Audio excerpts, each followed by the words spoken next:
Ever since Zach LaVine hit the trade block, the team he has been linked to most frequently by far has been the Los Angeles Lakers. It's a sensible fit. After all, LaVine played collegiately at UCLA. More so, he'd fill a real need for them as a secondary scorer, especially since their offense has struggled mightily whenever LeBron James has gone to the bench. But the most obvious connection is the one that has received the most attention in the reporting surrounding his availability. LaVine and his representation obviously want the Lakers because of the Clutch Sports connection, Joe Cowley of the Chicago Sun-Times reported. LaVine is represented by Lucas Newton of Clutch Sports. Clutch has 4 current Lakers, James, Anthony Davis, Cam Reddish and Jared Vanderbilt, and has had several more in recent years. But Rich Paul, Clutch's CEO, denied the idea that LaVine is pushing for a trade to the Lakers, specifically in an interview with The Athletic's Sam Amick. "It's not one team," Paul told Amick. "I don't have a specific destination for Zach. I want what's best for Zach and his family. When you have a guy playing the game, you want him to be able to play the game happy, whether that's in Chicago or somewhere else." LaVine is currently injured, but his absence has only made a trade of some sort appear more likely. The Bulls entered Monday with a 5-3 record in games LaVine missed this season compared to a 5-13 mark in games he played in. LaVine is in only the second year of a 5-year max contract, and due to his history of injuries and defensive weakness, he seemingly hasn't generated a robust trade market.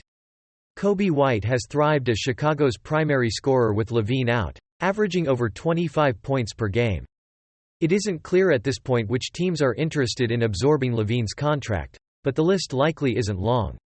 The Lakers are seemingly on it. The Sacramento Kings, who employ another high-profile Clutch client in De'Aaron Fox, could be as well. According to Amick, LaVine would be amenable to a partnership with Fox. If anything is depressing LaVine's market right now, it likely isn't his perceived fixation on a single destination. It's his salary, injury history and limitations as a player. LaVine is owed roughly $138 million over the next 3 years beyond this season. He already has a torn ACL on his track record, to say nothing of the minor injuries that have nagged him for his entire Chicago tenure. Right now, he is sidelined with a foot injury. Chicago's defensive rating has been better with LaVine on the bench in all 7 of his seasons with the Bulls. His offense is still very valuable in the right setting.